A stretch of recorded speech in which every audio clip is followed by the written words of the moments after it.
Бисмилля, қалдарыңыз қалай? Мен бүгін кабачкиден котлет жасайтын боламын. Ең алдымен бізге осындай картоп, сәбіз, сосын кабачки керек болады. Бірінші кезекте мен төркіннің үлкен көзінен жақсылап өткізіп аламын.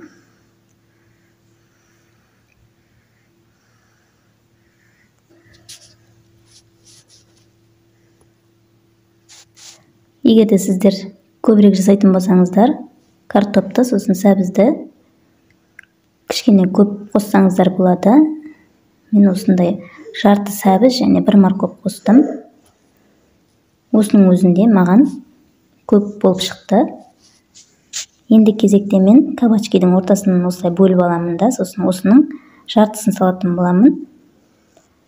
Сыртын жақсылап тазалап аламыз бірінші кезекте. Ортасынан бөліп, мен осы жартысын төркіннің үлкен көзімен жақсылап өткізіп аламын. Жасау жолы өте қарапайым. Үйіңізде осындай кабачки бар болса, сіздер міндетті түрде котлет жасап жіберіңіздер.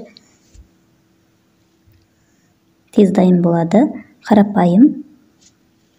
Және де менің каналыма тіркелмеген болсаңыздар, міндетті түрде тіркеліп қараңыздар. Енді кезекте мен дәміне қарай тұз саламын. Содан кейін барып паприка саламын. Сосын барлығын жақсылап араластырып болғаннан кейін 2 жұмыртқа салып жіберіп, үстіне кішкене ұн саламын. Барлығын жақсылап араластырып болғаннан кейін дөңгелектік формаға келтіріп, онымен жасайтын боламыз. Болмаса сіздің қолыңызға жабысып қалуы мүмкін.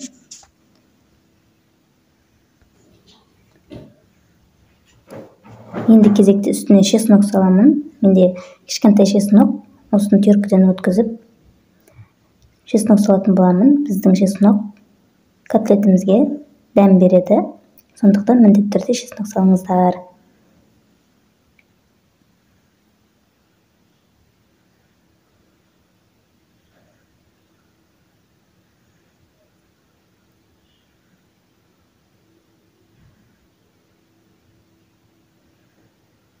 Осыны мен қолыммен жақсылап илеп алдым. Содан кейін осындай тақтайға ұн салып дөңгелектеп аламыз. Сосын қызып тұрған майда орташа отта 2 жағын аударып тұрып пісіріп аласыздар.